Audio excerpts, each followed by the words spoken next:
Don't you always feel better after a good glass of wine with a girlfriend? Me too. That's what we're here for.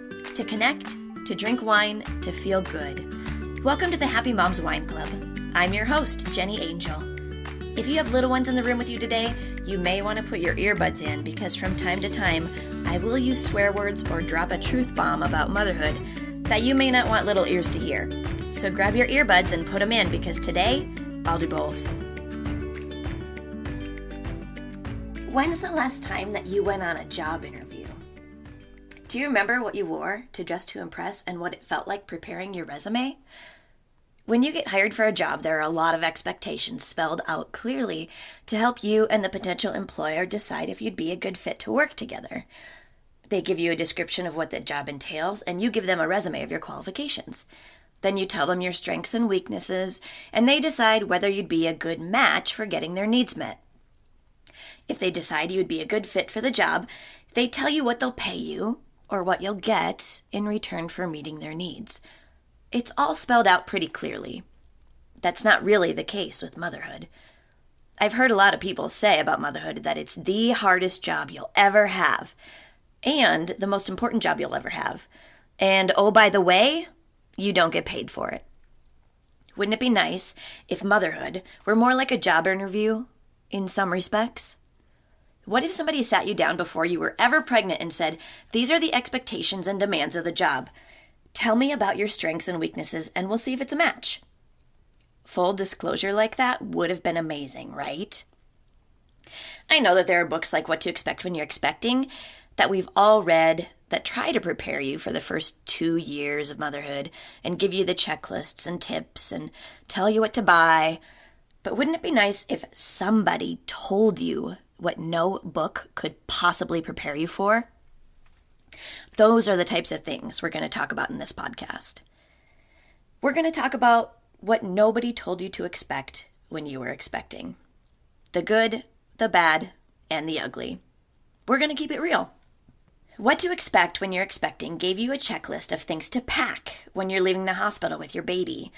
But who has a checklist for what you need when you're completely and utterly sleep deprived as a new mom and you're frantically tearing your house apart to find your hospital receipt because all you want to do is return this fucking baby that won't stop crying?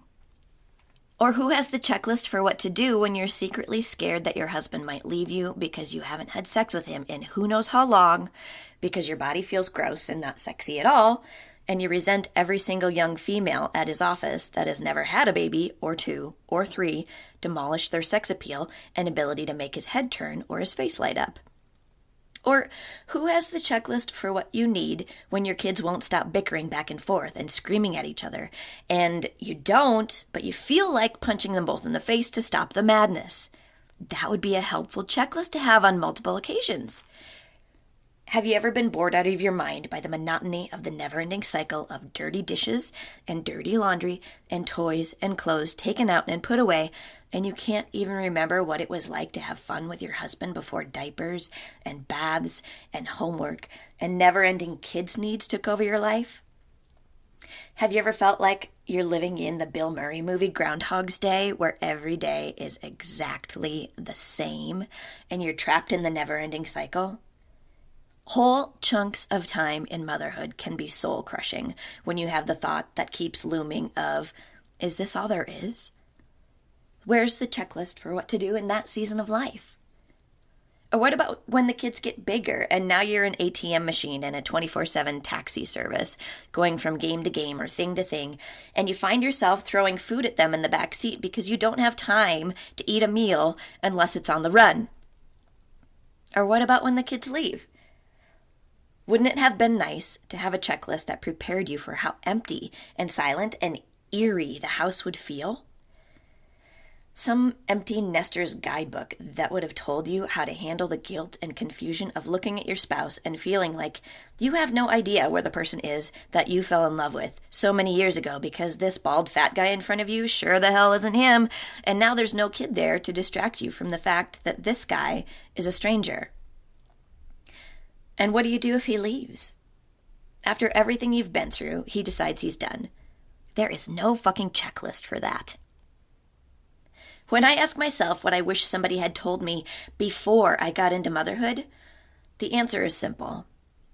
The most valuable things to me aren't the checklist of what to pack and bring along externally, but what do I already have that makes me uniquely equipped to handle this life-altering ordeal and all the curveballs that it throws at you. I wish somebody had told me, guess what? You've got everything you need, and started to show me the tools within my being as a woman, within my wiring as an individual, and had painted a picture for me of when I'd use those tools so I would feel like I was winning at the game of motherhood. I would definitely want this person to help me look at my weaknesses and teach me how those could get me into situations where I felt like I hated being a mom or like I was the worst mom ever, so that I could prepare for those inevitable moments and get through them. That would have been awesome, right? That is the conversation we're having on this podcast. Now, I've told you before, I'm a mom, a regular mom. I'm not some evil genius cyborg supermom that has all the answers. I don't. I'm not perfect. I'm human. I'm real. I'm doing the best I can as I walk through life, just like you are, and that's why I need you. That's why we need each other. Because what I've dealt with from my limited experience as a mom may be what you've mastered in your experience as a mom. I'm only 13 years into this gig, and I'm learning as I go, but some of you are way ahead of me and have crossed the finish line and can look back with years of experience that provide wisdom and insight that I won't have while I'm still on mile 13 of this momming marathon. But I have learned a few things along the way. I do know more about myself and about motherhood now than I did on day one, and if anything I've learned can save another mom an ounce of suffering or stress, you are damn right I'm going to share it. Please don't be worried, by the way. I don't intend to tell you how I raised my kids and pretend mine are perfect and that you should do the same thing I did. I really don't intend to tell you how to raise your kids at all. You're already doing an amazing job. I don't plan on poking my nose into highly debated motherhood topics that don't have clear-cut answers or rights or wrongs.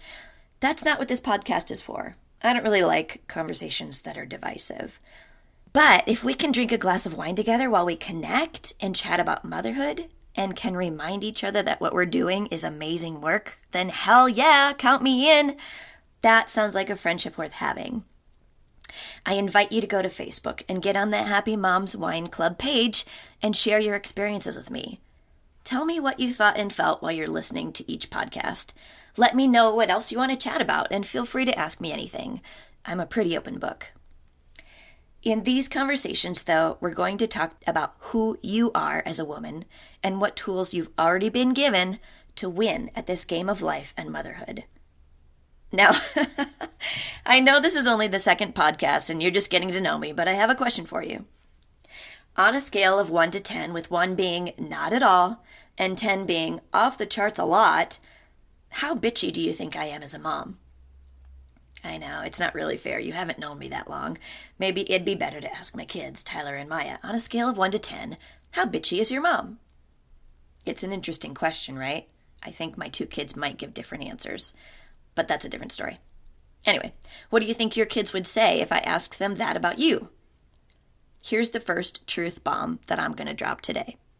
You and I, we're not alone. Every mom is a bitchy mom sometimes. You probably knew that. Here's what you didn't know. Being a bitch is one of the gifts wired into your DNA. Now, I'm not always a bitch. Neither are you. But wake me up before I'm done sleeping, raging bitch. Too much time goes by in a day from the last time I ate to the time I eat food again, hangry, raging bitch. One time my family of 4 was traveling and staying in one tiny room during our family reunion. All night we were tossing and turning and not getting any sleep at all. You know the feeling when you're so tired and you want to sleep so bad, but right as you're drifting off, something snaps you back awake. The sleeping in a strange double bed way too close to my husband because I'm used to sleeping in a king-size bed where I can fully stretch out and still not reach him feeling, where one kid's sleeping on the floor next to the side of the bed, grinding in their teeth and talking in their sleep, and the other one's tossing and turning on the floor at the foot of the bed, breathing really loud. And sure, maybe it's you, but somebody keeps farting. When my mother-in-law opened the creaky bedroom door the next morning, all chipper, and was like, "What are you sleepyheads doing?" I was like, "Close the door! We are trying to sleep!" Yeah, she thinks I'm awesome. Anyway, my raging bitch reared her ugly head, and I hurt the feelings of, and scared, those around me. Have you ever done that? Dropped a bitch bomb on a loved one? Here's the part that may seem counterintuitive, because not everyone appreciates your bitchiness as the gift that it is. But think about it. You know how your car has an indicator that it's running low on gas and it needs to be refueled? Bitchiness is like your warning light coming on. It's indicating a need that you have to be refueled in some way. You don't keep driving your car around for thousands of miles after your gas light comes on, do you? No, you fuel up. You may be thinking, well, this was one night you're talking about, and you'd say, duh, you were sleep deprived. The answer is simple: get more sleep the next night, right? I'd say, yeah, you're right. That was one night of horrible sleep, and my bitchometer was off the charts high, but I think most moms have had a season, not just one night, but a season or 2 or 3 where they didn't get enough sleep. Did you? I know I did. In one of my worst seasons of motherhood, I was dropping bitch bombs almost every morning when I'd be ripped out of a deep sleep by a 3-year-old's noisy breath inches from my head and their clammy cold hands touching my face. I couldn't stand waking up to somebody climbing on me, even if it was a cute kid. It was about me, not about them. So I'd yell at a toddler or the dog or anybody in my path, really, and have a shitty start to every morning, which set the tone for the whole day. It was awful. I felt like a horrible mom that hated being a mom and hated her kids, and then felt guilty for hating her kids because I was supposed to be cherishing them, not hating them. And that was my thought cycle throughout the day. I'd be hating my life while I was putting together the same Spider-Man puzzle over and over for the 100th time, and reading The 7 Silly Eaters again, and watching The Wiggles or Dora the Explorer again. Then my husband would come home and ask me how my day was, or worse, what did you guys do today? And for no good reason, the response in my head was F you. Silent bitch bombs that go off in your thoughts are good indicators, too, that something is running on empty and needs to be refueled. Here's the thing you need to know. Your bitchometer may turn red and start flashing for a different reason than mine. Maybe sleep isn't the thing that can make or break you, but what is your thing that pushes you over the edge and has you start dropping bitch bombs? Is it when your kids leave clothes all over the floor? Or is it when they don't text you back? Or is it when they leave dishes with food on them in their rooms? What is it? Because whatever the thing is that makes you start dropping bitch bombs, the solution is simple. Here's what I did. First, I asked for help. Then, I set a clear boundary. Finally, I experimented with what I needed to be a better me. That's the formula, by the way, to deal with all seismic outbursts of bitchiness. When the bitchometer is reading off the charts high, goes A, B, E. Ask, boundary, experiment. So first, I asked the kids to play in their rooms quietly until I came to get them in the morning so that I could wake up slowly and be a happy mom by the time I got to them. Second, I set a clear boundary by locking my bedroom door every night when I went to bed so nobody could toddle in and wake me up because toddlers don't always remember instructions. Third, I experimented with what would get me from a 10 on the bitchiness scale down to a 1. What saved the day for me was Zip Fizz. Have you ever heard of it? It's at Costco or on Amazon. It's a little vial of vitamins in a powder form that you pour into a glass and drink in the morning. It is miraculous. It totally saved me. I'd put a glass of water in my bathroom every night and have a Zip Fizz immediately when I got out of bed in the morning. It took me from groggy and bitchy and angry and mean to awake and clear-headed and happy and kind in about 23 seconds. I kid you not. It completely altered my life as a mom. I think every woman should be given a lifetime subscription to the Zip Fizz Club when they become a new mom.